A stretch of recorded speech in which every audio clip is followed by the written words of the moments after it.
We are not a signatory sa ICC. That's what they're doing now. Yan ang hindi papayag.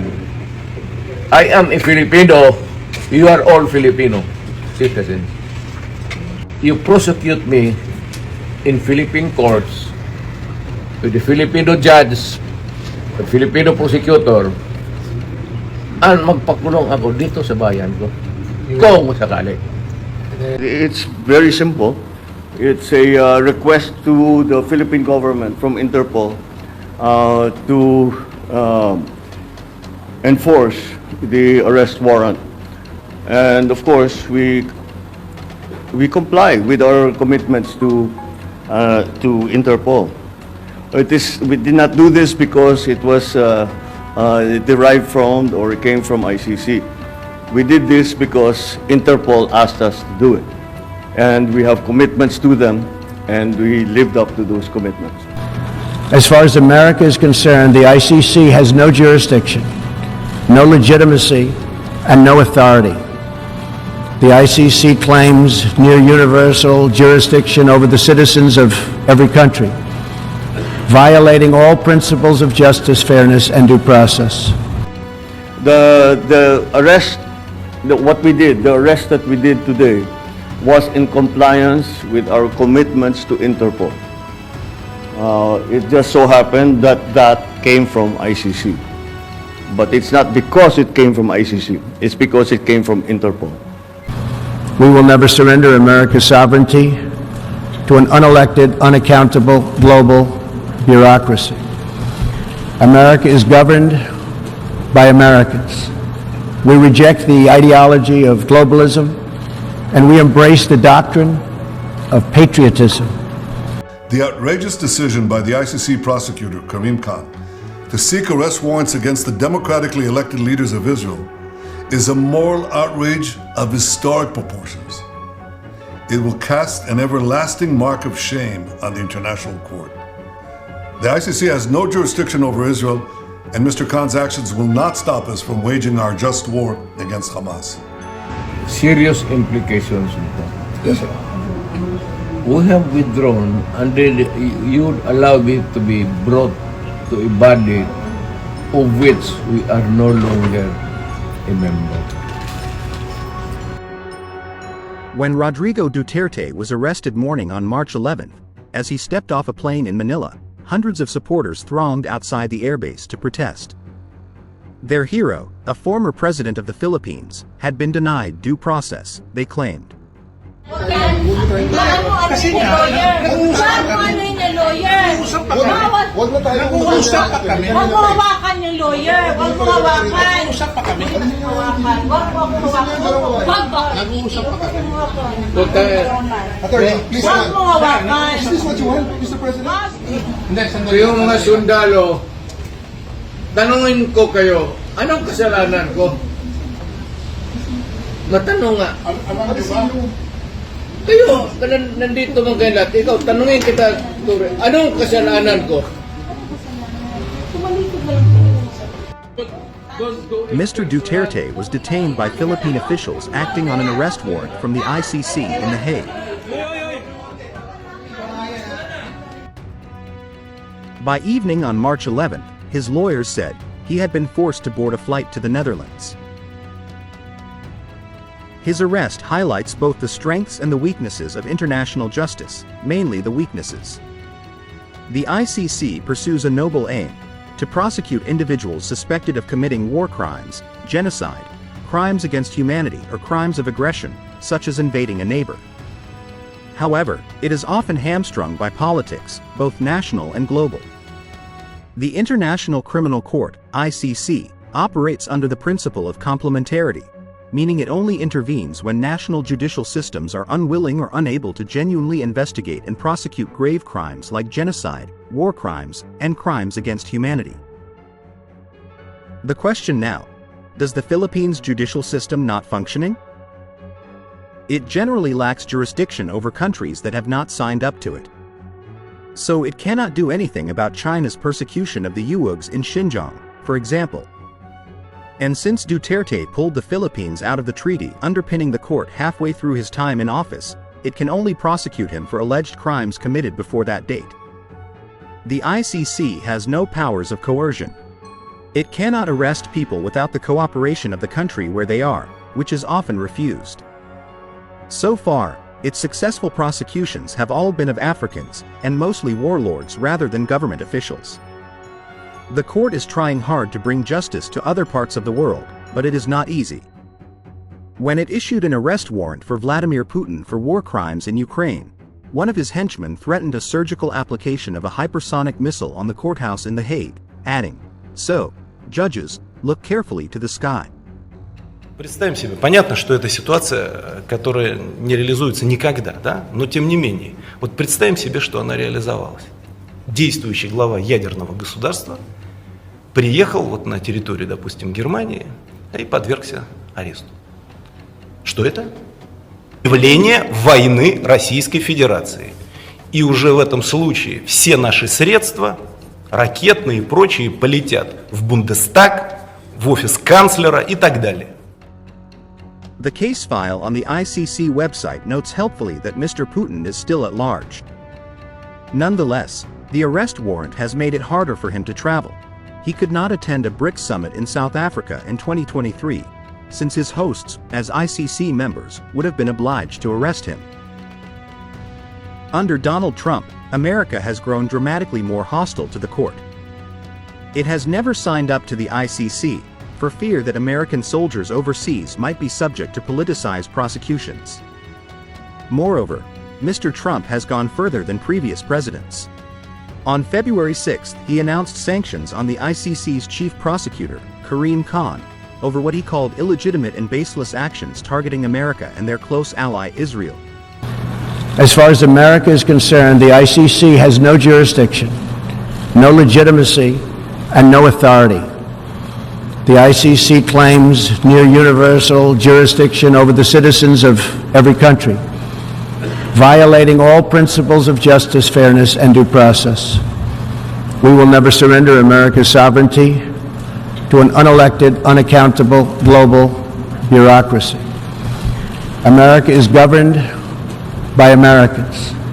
We reject the ideology of globalism, and we embrace the doctrine of patriotism. Mr. Khan had called for the arrest of 3 senior Hamas officials for murdering Israelis, and of 2 Israelis for alleged crimes in Gaza, Benjamin Netanyahu, the Prime Minister, and his former Defense Minister, Yoav Gallant. The 2 Israeli cases are outstanding. The 3 Palestinian ones are moot, since the men in question have all been killed by Israeli forces. The outrageous decision by the ICC prosecutor, Karim Khan, to seek arrest warrants against the democratically elected leaders of Israel is a moral outrage of historic proportions. It will cast an everlasting mark of shame on the international court. Israel is waging a just war against Hamas, a genocidal terrorist organization that perpetrated the worst attack on the Jewish people since the Holocaust. Hamas massacred 1,200 Jews, raped Jewish women, burned Jewish babies, took hundreds hostage. Now, in the face of these horrors, Mr. Khan creates a twisted and false moral equivalence between the leaders of Israel and the henchmen of Hamas. This is like creating a moral equivalence after September 11th between President Bush and Osama bin Laden, or during World War II between FDR and Hitler. What a travesty of justice, what a disgrace.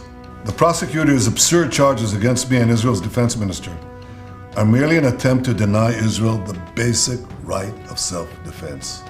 And I assure you of one thing, this attempt will utterly fail.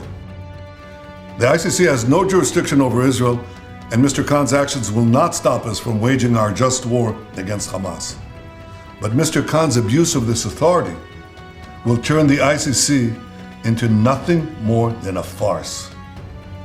To all the enemies of Israel, including their collaborators in The Hague, I renew that pledge today. Israel will wage our war against Hamas until that war is won, because never again is now. Meanwhile, China on Tuesday warned the International Criminal Court against politicization and double standards, after former Philippines President Rodrigo Duterte was arrested in Manila by police acting on a warrant tied to his deadly war on drugs. China has noted the relevant information and is closely monitoring the development of the situation, Foreign Ministry spokeswoman Mao Ning told a briefing when asked about the arrest. 这是一个重要的突发事件，中方注意到有关消息，并正在密切关注事态发展。我想重申，中国一贯主张国际刑事法院应严格遵循补充性管辖原则，依法审慎行使职权，避免政治化和双重标准。 The president of the Philippines, Ferdinand Marcos Jr., has turned his back against the Filipino people amidst allegations of massive corruption, unconstitutional 2025 budget, cronyism, and involvement in drug trafficking. 3 years into his administration, the opposition said he has failed in securing investments from the United States, G7, ASEAN, the Middle East, and the international community. He has waged a desperate attempt to trigger an armed conflict with China. Moreover, the illegal arrest of former President Rodrigo Duterte from the perspective of their allies effectively abandons the sovereignty of the Philippines. This desperate move to send a massively popular Duterte to the Hague and ICC will skyrocket the popularity of Vice President Sara Duterte, who many believes will become the successor to rebuild the Philippines. Outrage of Marcos to Duterte's intensify when the former president discloses the anomalies of the 2025 national budget of the Philippines, which currently under investigation of the Supreme Court with the very high chance to be declared as unconstitutional. Well, it falls short sa exacting standard ng ating batas na lalo na money appropriations must appear the true and correct value kung anong gusto mong what would be the application for the money for public money. Pagka ganon, there's something terribly wrong. And as a matter of fact, I would say, kung may mga blanco yan lumusot, that is not a valid legislation. Kung nasa batas na yan, lumabas na yan ng blanco-blanco, either it could be filled up before or after sa Congress, pagka ganon, what must be submitted is the true and correct figure coming out as prepared by the budget submitted to Congress for appropriation.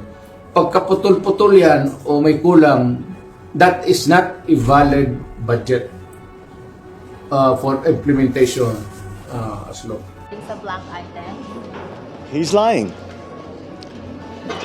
He's a president. He knows that you cannot pass a GAA without with a blank. He's lying. He's lying because he knows perfectly well that that doesn't ever happen. Sa kasaysayan ng buong Pilipinas, hindi pinapayagan na magkaroon ng item ang GAA nang hindi nakalagay kung ano yung project at saka ano yung gastos, ano yung pondo. So, it's a lie. Particulars na lang ma'am dun sa BICAM report, like the small-scale irrigation projects, yun yung may mga blanks na meron na dun sa enrolled bill. Bakit po kaya ganun? So, as I had mentioned, yun nga po, hindi lang po na report at that time, but all of those amounts had already been predetermined by our BICAM members at the time of signing.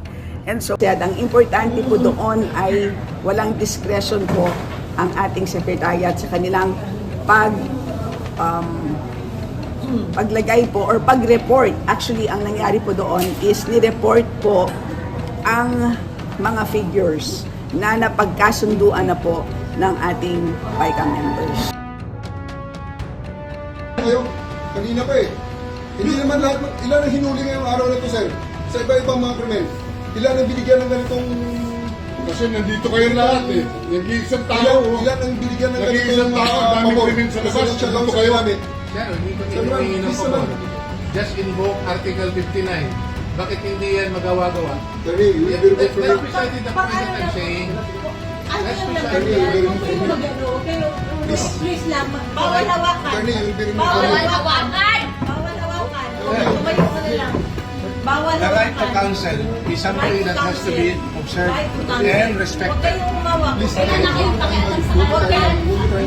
Kasi Ano nga, lawyer? nag-uusap Bago kami. ano yung lawyer? Nag-uusap pa kami. Bawal. Huwag na tayo nag-uusap pa kami. Huwag mo hawakan yung lawyer. Huwag mo hawakan. Nag-uusap pa kami. Hawakan. Huwag mo ako hawakan. Huwag mo. Nag-uusap pa kami. Attorney, please. Huwag mo hawakan. Is this what you want, Mr. President? Huwag mo hawakan. Time lang eh. Time lang. Kayo mga Huwag mo hawakan yung nanay ko! Ang ina mo! Kayo mga sundalo, tanungin ko kayo, anong kasalanan ko? Matanong nga. Kayo, nandito mga ganat, ikaw, tanungin kita, Tore, anong kasalanan ko?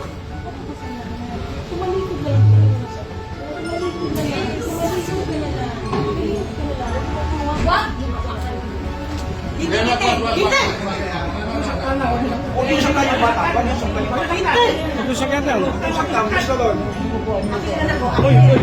Akin na yung anak ko! Akin na yung anak ko! Akin na! Halika muna!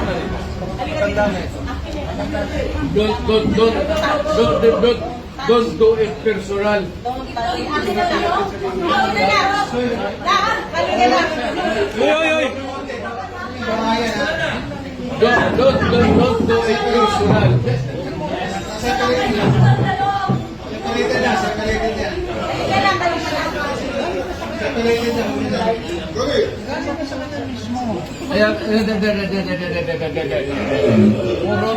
Puro kayo sundugin mo.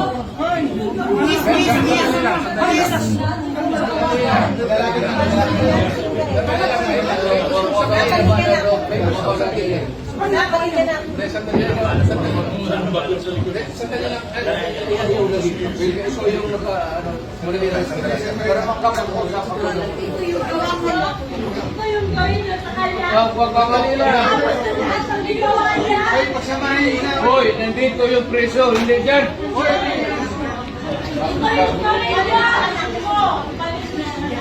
Sandali lang. Hoy, kain ka ba yun?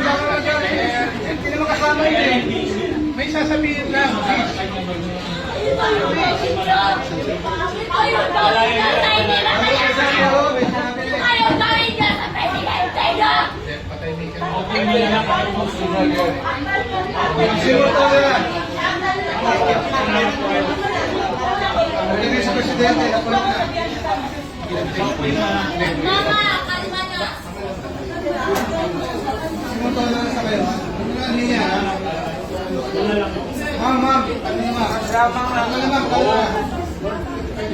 Do it orderly and peaceful. Yan mga ganun na reaction, expected video yan kasi pamilya.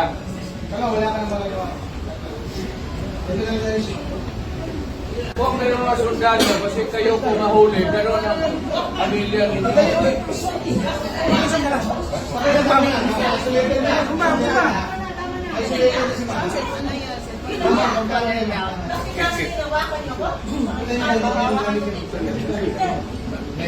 Mama, magkalma ka na. Dito ka.